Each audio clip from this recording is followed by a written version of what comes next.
What's up, everybody? This is Dominic Diesel of adfreeshows.com, SEScoops.com, and OneTrueSportTV.com. I'm also Grande Hot Brew Refill from Starbucks. But I'm here with Robert Karpelis, WE_creative-ish, as we're going to talk a lot of stuff today. Robert, happy Monday. How was your weekend? Did you have a good weekend? Oh, you're muted, Robert. My God, I was muted because I was stepping away because your audio is all messed up, and I'm gonna screw that up here. As I said, the University of Florida Gators were successful Saturday evening against Sanford. The Miami Dolphins were successful yesterday against the Tony Khan Jacksonville Jaguars, making the second L Tony Khan took this weekend. The first happened in a few moments during All Out. And Dom, what the hell are you wearing? So this is an Aaron Rodgers jersey. I literally got it the day last year on Monday Night Football. I wore it that evening. Lo and behold, 4 plays in, he ruptures his Achilles. So I'm gonna test fate again tonight and see what happens. Why do you hate Aaron Rodgers this much? He's usually pretty entertaining on Pat McAfee's show, as long as he's not talking about vaccinations or living in a sweat yurt or whatever the hell he's doing. He's an interesting fellow, but let's not promote the thing that airs opposite Monday Night Raw. That's true. We want people to watch the wrestling so that they tune in here live every Monday through Friday at noon Eastern. On Rumor and Innuendo, some folks who are doing so will say hi. The Wrestling Old Head. Good after Morning R&I, the show that moves the needle. Swerve Page left me with this quote from Major League. Willie Mays Hayes, basket catch scene. Great job. Never, error 404, do that again. I like that. Dre Owens, good afternoon, gents. Swerve out. Samoa Joe in, ? Alt Jake, best part of Monday, a full week of R&I ahead. And Ron Ward calling me out on my audio issues, saying, "Damn it, Robert."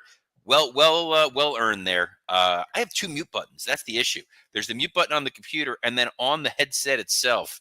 There's a double. It's a double fail safe in case I'm on a very important meeting and I'm like playing, WWE Supercard on my phone or something like intelligent like that, and I don't want them to know.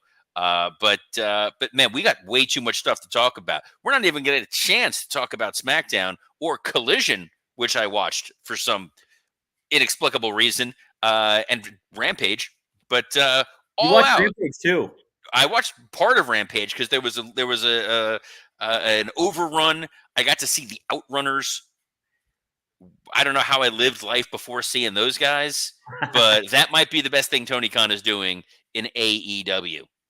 Yeah, well, let's talk about some of the things he is doing in AEW right now with All Out and what unfolded there. Lots of talk. Robert, do you want to go chronologically in this, or would you prefer? Oh, we're going to go chronologically in this because it really builds.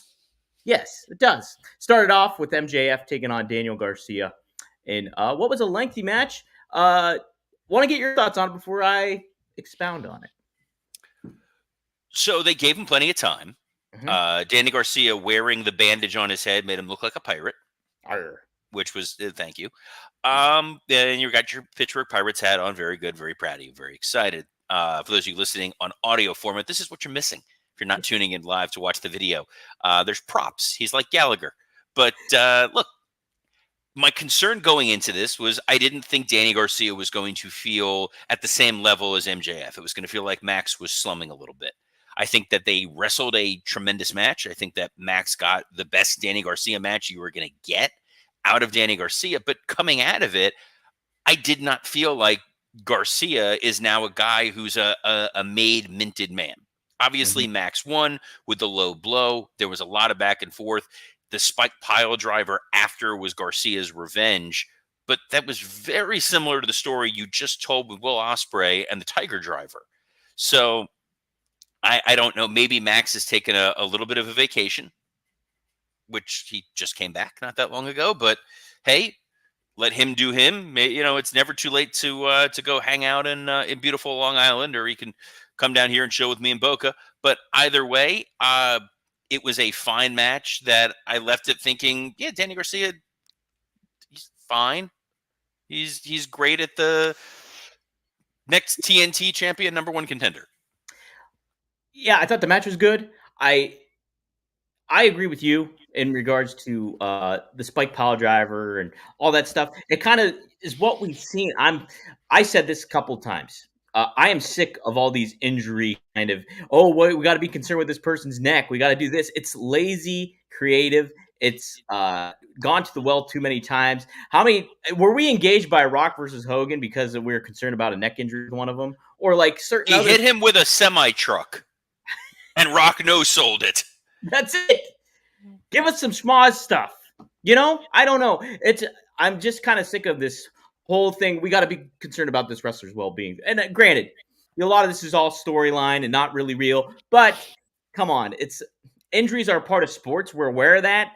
We don't necessarily need that hammered over the head for us. Well, you also just did the comedic heel with an exaggerated neck brace with Roderick Strong. Right. And when you're going to the same well that you went to with Roderick Strong, you're not drawing deep water. Nope. Next matchup was the World Tag Team title match. It was the Young Bucks taking on the Blackpool Combat Club in Claudio and Wheeler, Utah. Young Bucks retain. What'd you think of this match? I thought it was pretty good. Good match. Kind of intriguing, just the fact that it was Claudio and Utah going up against the Young Bucks instead of just a normal tag team that we're used to. Well, God forbid AEW takes advantage of their tag division. But this was a match, again, on paper, no surprises. We knew the Young Bucks were going to win. Claudio had a really good showing in there. I think Yuta looked good. We knew where this was going to go later on in the broadcast would have wider ramifications. But for a pay-per-view with a 2-week build where you're trying to draw buy rates, I don't know how many people were buying it to see this particular match. This would have been fine on a Dynamite. It would have been fine on a Collision. But when you're asking people to pay, I don't know what the MSRP was for this pay-per-view, Dom. Let's say it was $50, $60, whatever it is. Does this match scream? If you were to go back and look at this 5 years from now on Wikipedia and go, yeah, that feels like a pay-per-view worthy tag match. They absolutely over-delivered. They absolutely did everything that they were asked of to do in this match. That being said, I don't know that it needed to be on the pay-per-view. In fact, I'll go one step further and say I would have rather seen the Grizzled Young Veterans in FTR, which was set up 2 weeks prior, rather than this. Honestly, it's funny you mentioned that because I thought that's what we were getting, like, in between, and we never got it. So what's the deal with that? Yeah, it was okay. I'm with you, though. It doesn't necessarily need to be on the card. But I thought it was a fun little change of pace, too. They made the most of it. Happy to see it. My buddy Jimmy Wheeler Yuta getting some screen time. Always like to see it. Talk about that later on, too. There's something else, obviously, at the end of the show. But we have Will Ospreay defending his AEW International Championship against Pac. Ospreay retains. And what might have been probably my favorite match of the night, maybe? I like this a lot, Robert. It was a really good match. It was a really strong match. Again, Pac was not positioned strong as a contender. We didn't think that he was going to win, and he didn't win. We knew this was going to be used to set up Ricochet versus Ospreay, and they sure as hell didn't waste time on that. They didn't. They set up Ricochet versus Ospreay. But yeah, look, Pac and Ospreay are going to have a great match in their sleep. This was no different. It was a good back and forth match. It was another one where they kind of set it up as a bit of a blood feud going into it, but they really hadn't committed at that point whether or not Pac was a babyface or a heel, since the night before he was teaming up with the world champion Bryan Danielson in an 8-man tag against the dastardly Elite. But yeah, you put this on here. WWE, we used to do this a lot. We would take guys that we knew were really good, and it's like, well, we can just cheat and do Regal Finley. Mm-hmm. You don't need a lot of exposition and story. Just let those guys go out there and do it. Part of the challenge that they have with this international title is, what is it? You have an international title, you have a TNT title, you have a continental title. All three of them are 3 variations of the same belt.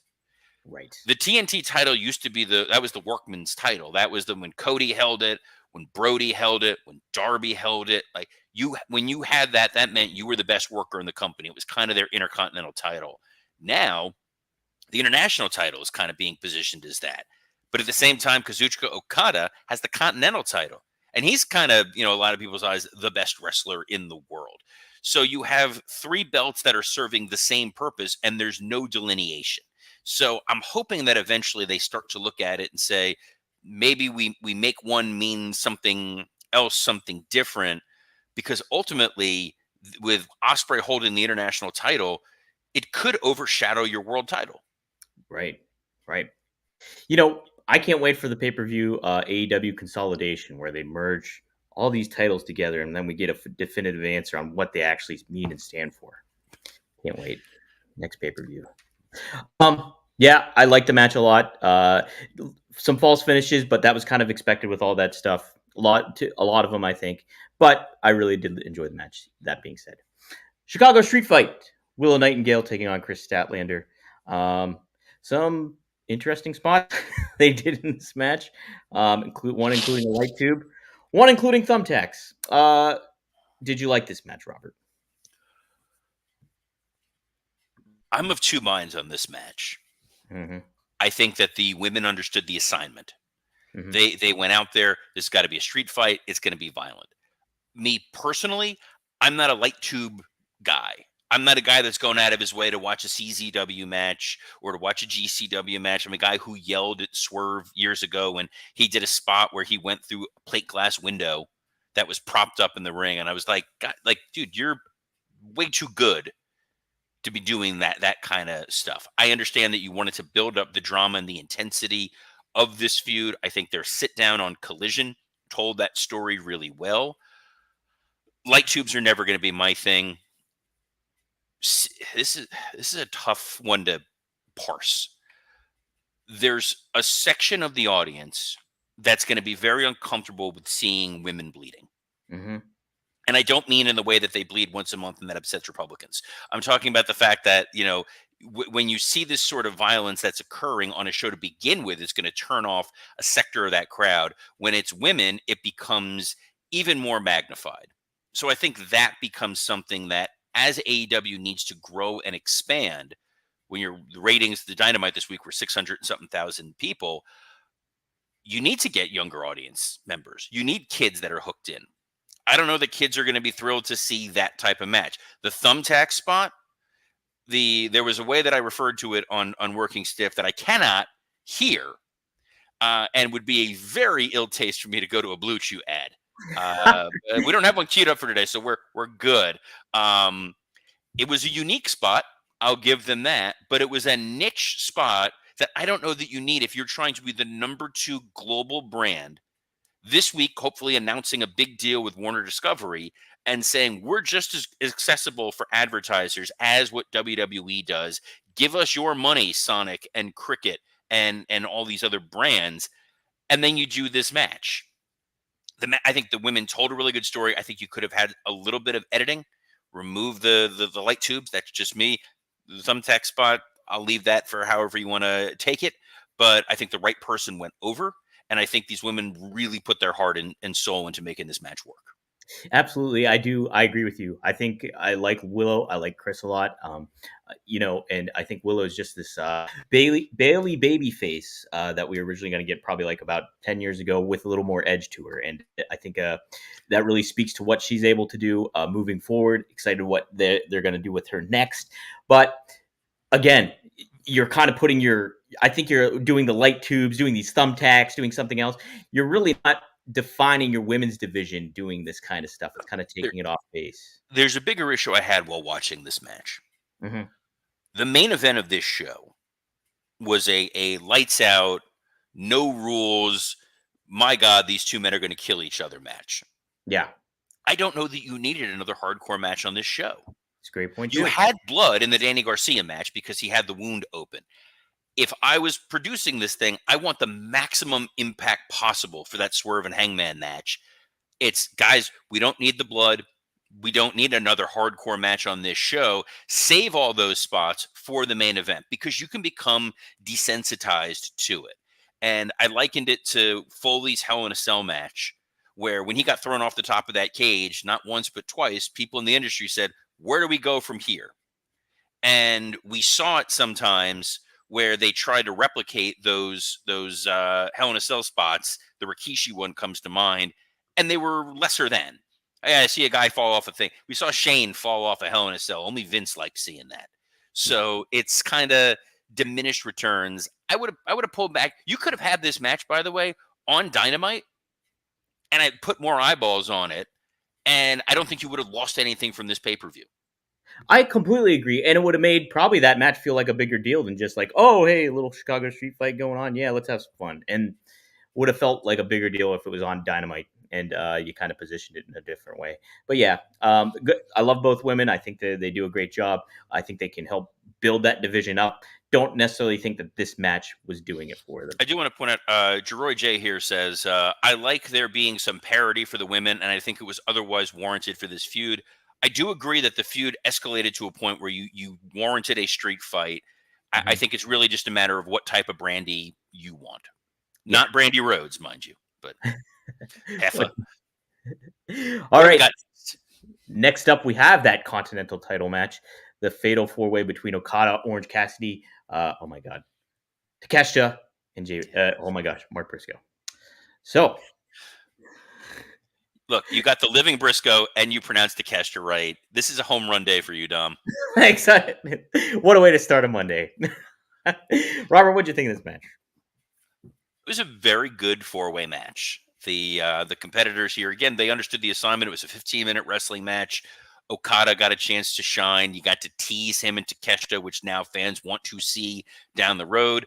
Orange Cassidy is a guy you can beat a lot, and he can come back. I know he was devastated that Chris Jericho stole his backpack on Collision. I really hate that I watched Collision, and now this is in my brain. Now you know it. Like, Mark Briscoe's great. This was the opportunity for them to take the Continental title off of Okada if they were more concerned with building him up than they were the gold. I think they kept it on him so that you see that all the members of Elite have titles and that they are a force to be reckoned with going forward. Totally fine match. Yeah, I thought this was a good opportunity to take that gold off of Okada, but maybe they're trying to do something with the title and make it mean more. But again, got a lot of titles, so what are you going to do? Yeah, I'm with you on Orange Cassidy. He's pretty Teflon. Would like to see a feud between him and Okada down the line, maybe, but you want to serious up Okada a little bit more too. So it's like a give and take there. Well, we'll get Okada and Takeshita. The hope is that they have the discipline to save that and Ospreay Ricochet for pay-per-view and not Grand Slam. But given the way ticket sales are going for that show, they may, pull the trigger. They may pull the trigger. Next up, the match we had was Mercedes Moné versus Akira Shida for the TBS Championship. They did a little build for this on Dynamite and everything like that. Shida, former champion. Mercedes Moné wins. What did you think of this match there, Robert? I'll be honest. This is one of those matches where I was glad that I was watching the Gator game instead. While people were worrying who's going to win, I was thinking, is DJ Lagway going to throw for more than 300 yards? Are my receivers going to finally start grabbing touchdowns? And guys, if you check out DraftKings Pick 6, the newest way to compete against others and play fantasy football to win cash with DraftKings, it's easy. You pick a player and choose if they'll have more or less of a stat. This is so simple, even Dom can do it. Pick your touchdowns, catches, and more. If you get your picks right, you win cash. Download the new DraftKings Pick 6 app now and use code RUMOR. That's code RUMOR for new customers to play $5 and get $50 in Pick 6 credits guaranteed. Plus, you get 1 month of NFL Plus Premium on us.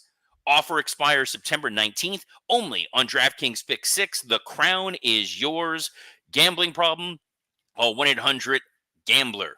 Help is available for problem gambling. Call 888-789-7777 or visit ccpg.org in Connecticut. Must be 18 years or over. Age and eligibility restrictions vary by jurisdiction. Pick 6, not available everywhere, including New York and Ontario. Void where prohibited. See terms at pick6.draftkings.com/promos. One per new customer. Reward issued as $50 in non-withdrawable Pick 6 credits that expire in 6 months. NFL Plus Premium offer available only to new and former NFL Plus subscribers. Additional NFL Plus Premium terms at NFL.com/terms.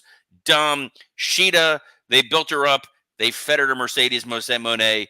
Now she gets to go vanish into that that land from Deadpool and Wolverine where characters The Void. go.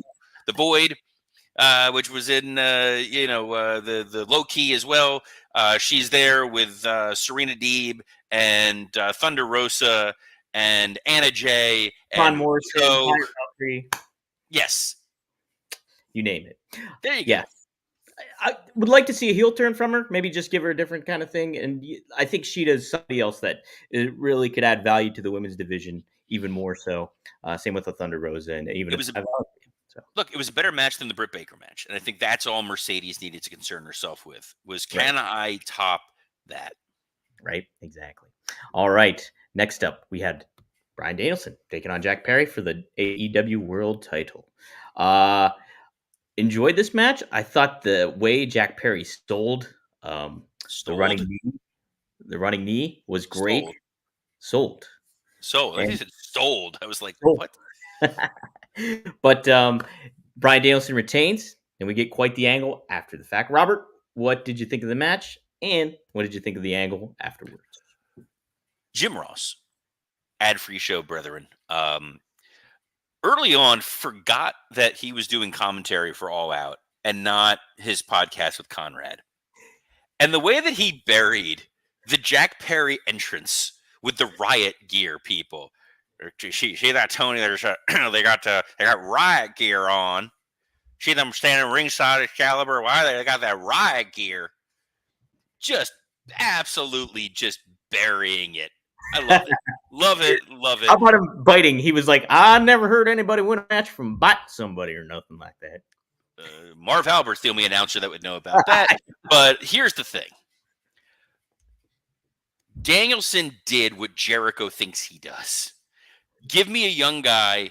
I'm going to make him look like $1 million. Danielson made Jack Perry look like $1 million. I don't think Jack Perry was built up to be a credible number one contender for this. I didn't think that anybody believed that Jack Perry was going to win. The biggest miss in this match was the hyped interference from the Elite, mm-hmm. and they were really ineffective for a stable that they debuted or re-debuted by attacking Tony Khan, by saying, this is our company, we're taking over, we damn the suspensions, damn the CM Punk issues, this is our place and we're running it. And then they were that weak and ineffective. Maybe we're moving on from those guys as being a dominant faction, but I don't know where you would find a dominant faction. I'm going to look in this plastic bag, yes, and see. Put your head too deep in there, Robert. Be careful. Yeah. Look, that's right. Props. You're Gallagher. The biggest star from the pay-per-view. I did not watch this show live. I mute the Working Stiff group chat when there's a pay-per-view that I have, because I want to see it unspoiled. I woke up Sunday morning to 164 missed text messages. 164. And my first thought was, oh no, Hangman and Swerve killed each other.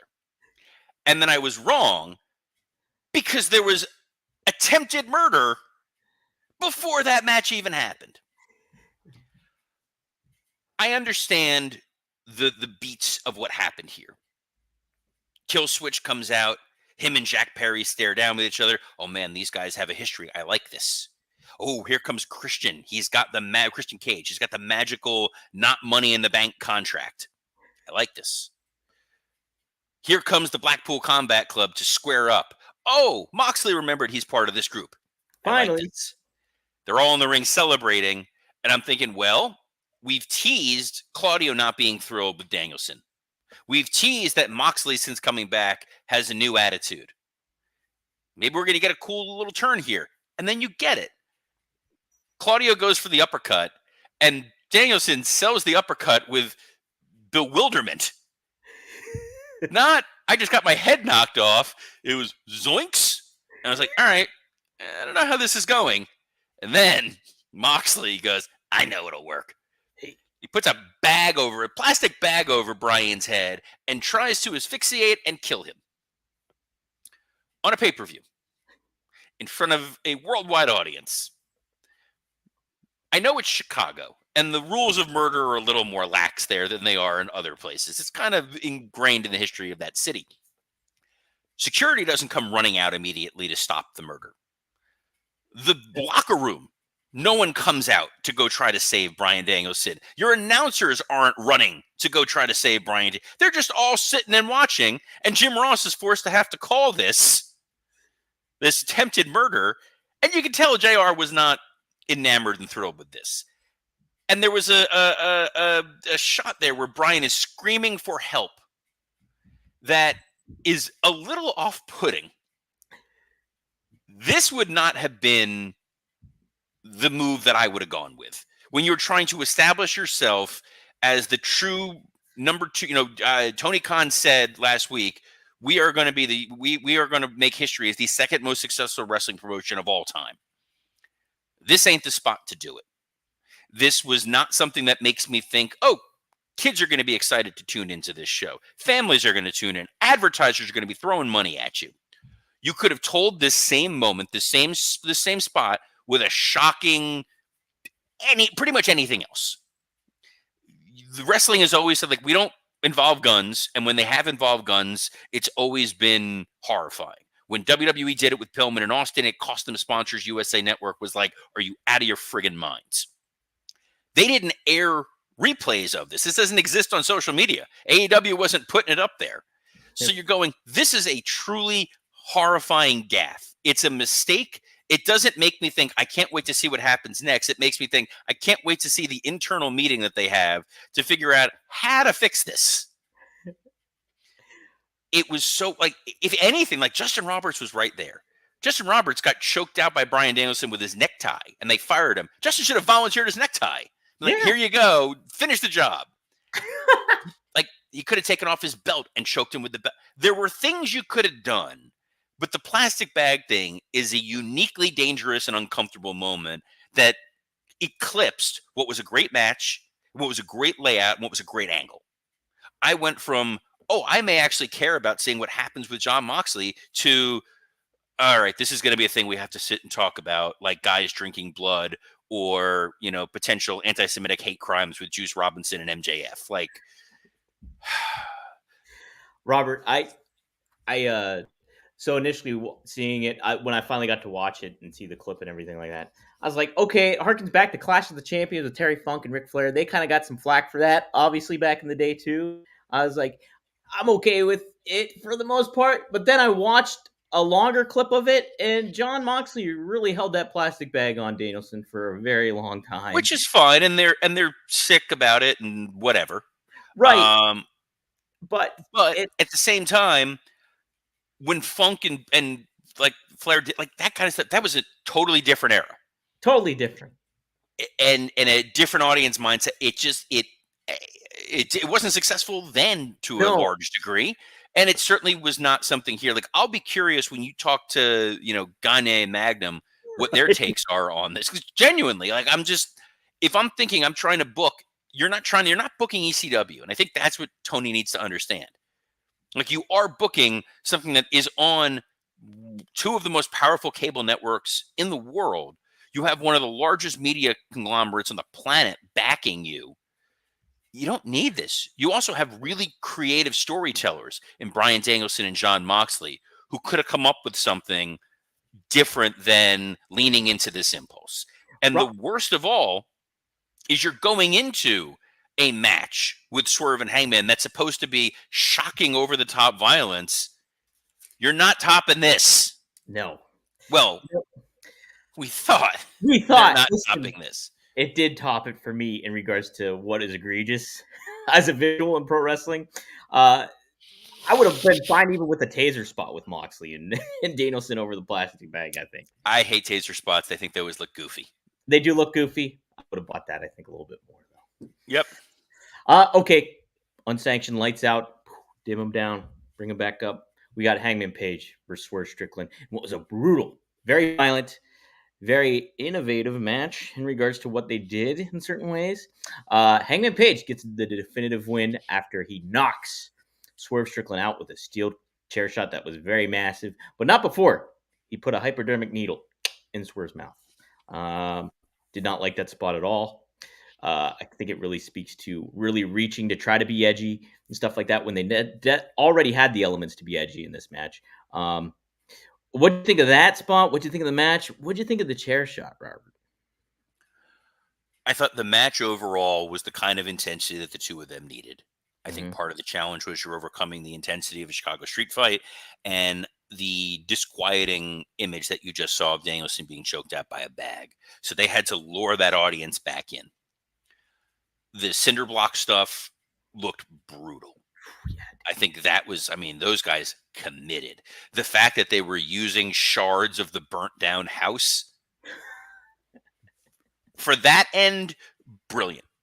I never liked like when they use a railroad spike or something. That to me is like, that's not my thing. Again, kind of like light tubes. I don't love it, but I got it. If the Terry Funk Ric Flair plastic bag spot was a throwback to the 80s, watching a wrestler inject another wrestler with a needle was a throwback to the 80s. Absolutely. Didn't love it.